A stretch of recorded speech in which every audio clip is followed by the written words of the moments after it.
Bismillahirrahmanirrahim. Tuan-tuan dan puan-puan yang dirahmati Allah sekalian, ya. Kita bahaskan semula tentang isim peringkat yang ketiga, tuan-tuan. So isim peringkat yang ketiga ni kita akan bagikan dia kepada tiga jenis. Kita akan bagikan dia kepada dua jenis. Tiga pula Kita akan bagikan dia kepada dua jenis. Yang pertama ialah isim yang mabni, yang kedua ialah isim yang mu'rab. Betul ke tidak? So tuan-tuan tahu isim yang mabni ni semua ialah isim-isim yang ada gelaran dan fungsi kan. So jenis yang kedua ialah isim yang mu'rab. Jadi kalau dia mu'rab maknanya dia boleh diubah-ubahkan baris hujung kan. Allahu, Allaha, Allahi. Kitabu, kitaba, kitabi. Masjidu, masjidah, masjidi. Boleh ubah-ubahkan baris hujungnya. So dia boleh berubah kepada berapa jenis perubahan? 3 lah. Kitabu, kitaba, kitabi. Masjidu, masjidah, masjidi. Boleh berubah kepada yang pertama dia boleh marfu', yang kedua dia boleh mansub, yang ketiga dia boleh majrur. Betul ke tidak? So tuan-tuan dah tahu dah kalimat-kalimat isim itu dia boleh berpangkat marfu'. Sebentar saya besarkan. Kecil sangat tuan-tuan tak nampak kan. Kalimat-kalimat isim itu dia boleh marfu' kan. Ini tuan-tuan dah belajar pada pertemuan kita sebelum ni. Jadi tanda marfu' kita dah bahas tanda marfu' ada 3. Kadang-kadang pakai dhammah, kadang-kadang pakai waw, kadang-kadang pakai alif. Kadang-kadang pakai alif. Masih bila pakai dhammah ni dalam keadaan biasalah.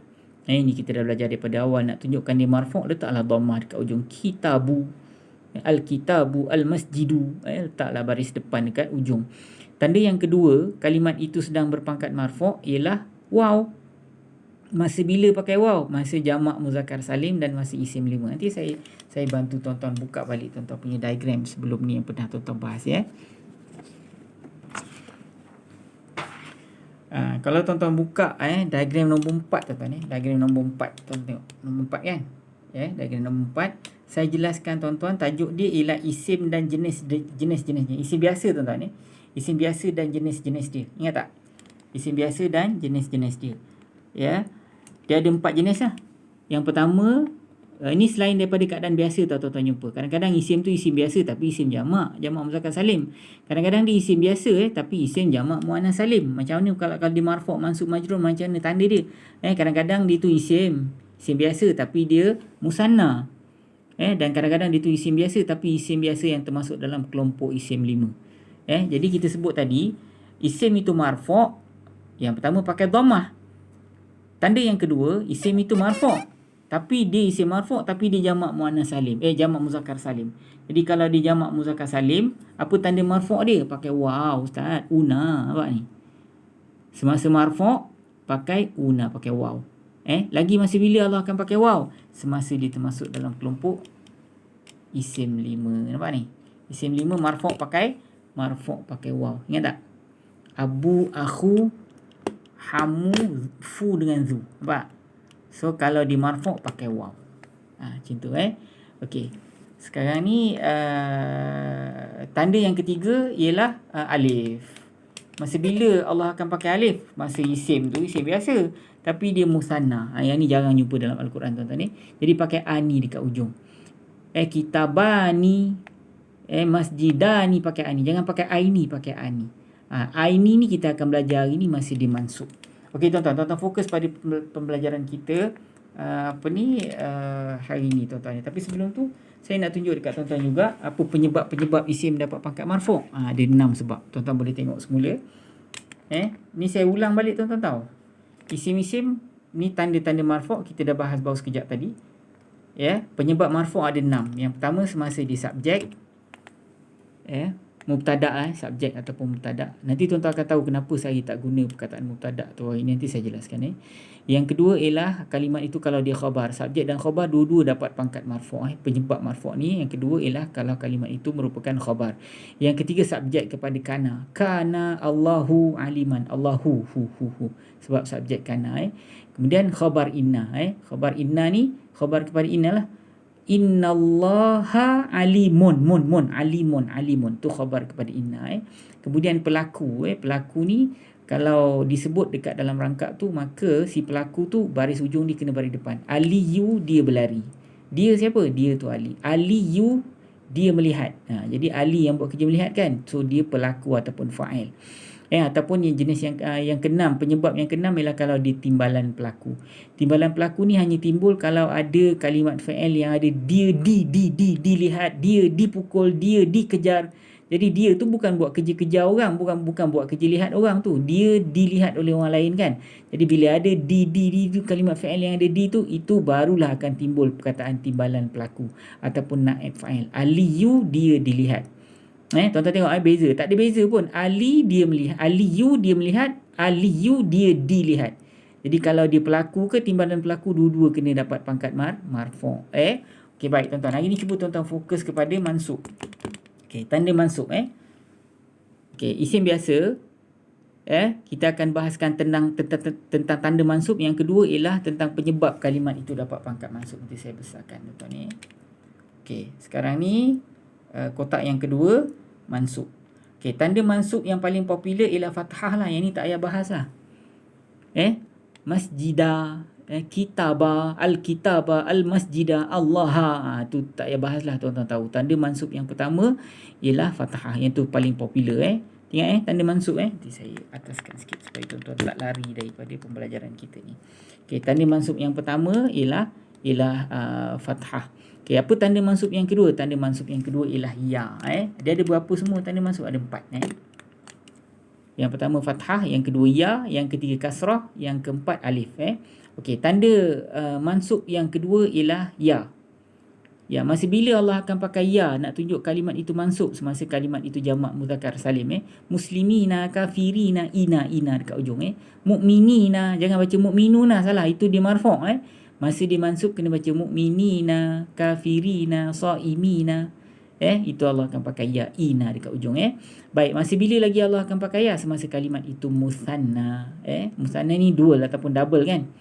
Kitabaini, muslimaini, masjidaini, pakai aini. Jangan pakai ani. Ani tu masih di marfu'. Kita dah belajar. So kalau dia sedang berada dalam keadaan mansub, pakai aini dekat ujung, pakai ya. Okey, yang ketiga ialah pakai kasrah. Pakai kasrah nak tunjuk dia mansub. Masa bila pula pakai kasrah, ustaz? Kasrah ni kan kalau dia berada dalam keadaan majrur. Tak, untuk jamak muannas salim tuan-tuan tak boleh pakai fathah. Sebab tu dalam Quran tuan-tuan takkan jumpa kalimat muslimata, kafirata, tak ada ta. Untuk kalimat jamak muannas salim, kalau dia sedang berada dalam keadaan mansub, biasanya pakai fathah kan? Jangan pakai fathah. Kalau jamak muannas salim, tanda mansub kena pakai kasrah. Okey, tanda yang keempat ialah alif. Masa bila Allah akan pakai alif nak tunjuk dia sedang mansub? Masa dia isim 5. Kena baca aba, akha, hama. Tuan-tuan boleh buka balik diagram yang saya tunjukkan tadi. Okey tuan-tuan, ni ialah 4 tanda mansub dalam Al-Quran yang tuan-tuan boleh jumpa. Fathah, ya, kasrah dan alif. Masa bila pakai ya, masa bila pakai kasrah, masa bila pakai alif, saya dah jelaskan. Tuan-tuan boleh tengok balik. Ulang balik video ni kalau tuan-tuan lupa. Baik, penyebab pula tuan-tuan. Penyebab. Okey. Penyebab dia tuan-tuan, hari ni saya nak bagi 3 saja. Yang pertama, kalau kalimat isim itu merupakan khabar kepada kana. Kana Allahu aliman, man. Telah adalah dia, Allah itu aliman, maha bijaksana. Jadi aliman tu kena mansub. Kenapa dia khabar kepada kana? Okey, baik. Yang kedua masih di isim inna. Innallaha ha aliman, innallaha ha azizan. Jadi kenapa baca Allah? Jawapannya kerana dia ialah isim inna. Jadi sebab tu tuan-tuan jangan sebut mubtada inna tau, salah. Sebab tu saya tak nak guna perkataan mubtada tu dulu pada peringkat ni. Saya guna sebabnya orang Arab sebut isim inna, bukan mubtada inna. Walaupun fungsi dia lebih kurang sama, tapi jangan panggil mubtada inna, panggil dia isim inna. Sebab tu saya tak guna mubtada dulu. Saya tak biasakan tuan-tuan guna mubtada dulu pada peringkat ini. So innallaha aliman. Okey, yang ketiga, kita ambil 3 je dulu tuan-tuan. Yang lain nanti kita bahaskan kemudian. Maf'ulun bih. Maf'ulun bih ni saya rasa tuan-tuan dah familiar kan, tak ada masalah. Maf'ulun bih ni maknanya yang kena buat. Ali dia makan rambutanah. Jadi maf'ulun bih yang kena makan. Kalau perbuatannya makan, yang kena makan lah. So siapa yang kena makan? Rambutan. Jadi sebab tu kena baca rambutanah. Ali dia beli buku macam tu. Kalau perbuatannya beli, yang kena beli itulah dia punya maf'ulun bih. Faham tuan-tuan? Okey, kita ambil surah yang saya janjikan tadi. Kita ambil surah apa? surah Al-Fil. Tuan-tuan ready surah Al-Fil ya. Surah Al-Fil ni berada di muka surat yang ke, sebentar ya tuan-tuan. Muka surat yang ke 601 sebentar. 601 tuan-tuan ya. Nanti saya kecilkan semula. Alright.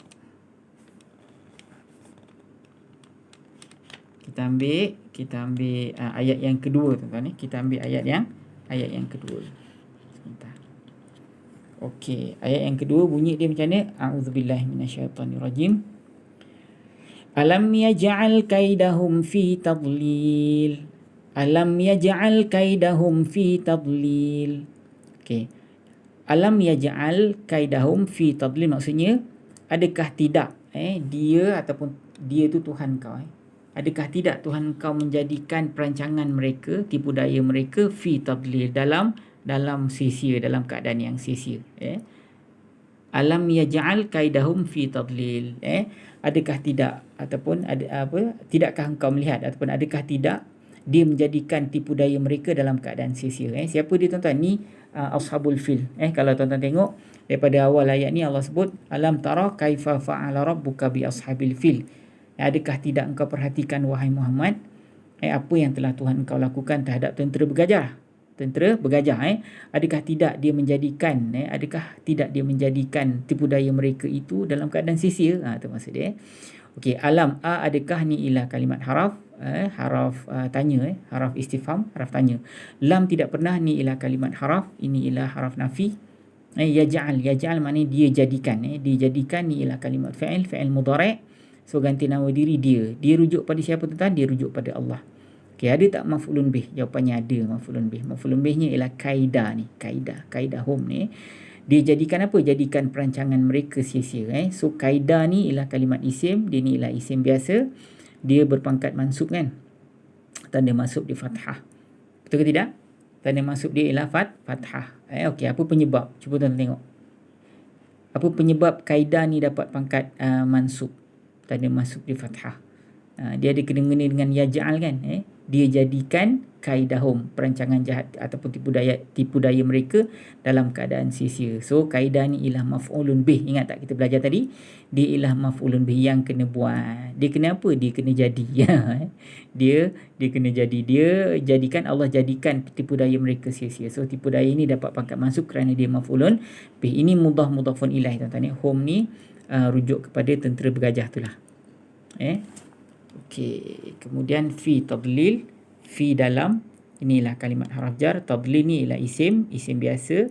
Isim biasa dia mu'rab majrur. Tanda majrur dia ialah kasrah. Okey. Wa arsala alaihim tayran ababil, dan dia telah mengirim ke atas mereka ataupun kepada mereka tayran ababil, burung ababil. Burung yang datang berduyun-duyun. Itu ababil tu ada orang kata sebagai nama khas. Okey, tak apa. Wa arsala alaihim tayran ababil, dan dia telah mengirim, dia telah mengutus kepada mereka, ke atas mereka burung ababil. Jadi wa dan ini ialah kalimat haraf, iaitu haraf ataf. Arsala, dia telah mengirim. Tengok elok dia telah mengirim. Ini isim ke fi'il ke haraf? Ada telah.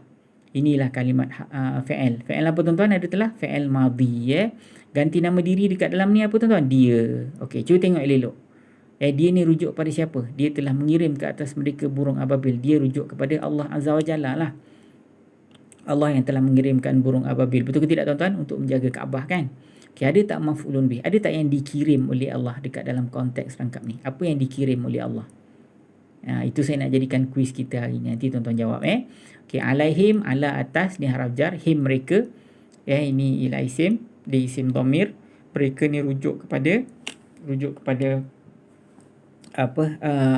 tentera bergajah. Tayran maknanya burung-burung. Ini ialah kalimat isim. Dia ni isim biasa ke isim yang ada gelaran dan fungsi tuan-tuan? Dia ni ialah isim biasa. Betul ke tidak? Kalau isim biasa dia mabni ke mu'rab. Dia mu'rab lah. Okay, dia ni mu'rab marfu' ke mansub ke majrur. Dia boleh tayrun, boleh tayran, boleh tayrin kan. Ni ialah isim biasa kan. Di sini tuan-tuan jumpa tayran. So dia berada dalam keadaan mansub. Betul ke tidak? Okay. Sekarang ni tuan-tuan tahu tanda mansub di mana? Tanda mansub di fathah ustaz ni dalam keadaan biasa ni. Dia bukan jamak muzakkar salim lah, dia bukan jamak muannas salim lah, dia bukan musanna lah, dia bukan isim 5 kan. So dalam keadaan biasa tanda mansub dia fathah. Okey, sekarang ni saya nak tanya apa penyebab dia dapat pangkat mansub ni. Tengok elok, dia ada kena-mengena dengan wa arsala ni tadi. Dengan arsala ni. Dia telah mengirim apa yang dikirim oleh dia ni. Tuan-tuan, dia ada kena-mengena dengan Tayran ni. Penyebab Tayran ni dapat pangkat mansub. So hantar kat saya jawapan kenapa Tayran dapat pangkat mansub. Hantar ke 0108173131. So ababil dia ni ialah isim biasa. Jadi ada yang kata dia ni ialah isim nama khas. Nanti kita bahaskan kemudian tentang nama khas. So tolong jawab kenapa Tayran dapat pangkat mansub dalam konteks rangkap ini. Dia ada kena-mengena dengan arsala ni. So, terima kasih. Hantar ke 0108173131. Assalamualaikum warahmatullahi wabarakatuh.